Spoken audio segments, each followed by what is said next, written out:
মুঙ্গা বা প্রবাল পড়ার পর অনেক রাগ বেড়ে গেছে, সাবধান, কারণটা জানলে কিন্তু অবাক হবে। ঠিক আছে, মুঙ্গা বা প্রবাল রত্ন যেমন আমাদের সাহসের প্রতীক, ও মানে সাহসের প্রতীক, আমাদের কর্মের প্রতীক, আমাদের মানে অনেকে ভাবে কি এটা পড়লে আমাদের অ্যাক্সিডেন্ট এসব কম হয়, কিন্তু ওই রক্তপ্রবালী যদি আপনাদের চার্টের মধ্যে দু স্থানে থাকে, ওই মঙ্গল গ্রহ যদি আপনাদের চার্টের মধ্যে দু স্থানে থাকে, তাহলে সেই রক্তপ্রবাল আপনাদের জীবনে কিন্তু বিরাট বড় সমস্যা আনতে পারে। সেই রক্তপ্রবালের জন্যই কিন্তু আপনাদের অ্যাক্সিডেন্টও হতে পারে।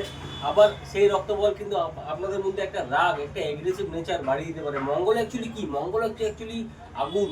মঙ্গল হচ্ছে এগ্রেসিভ নেচার। মঙ্গল মঙ্গল হচ্ছে মানে খুবই একটা এগ্রেসিভ নেচার। মঙ্গল আমাদের ব্লাড সার্কুলেশনকে ইয়ে করে।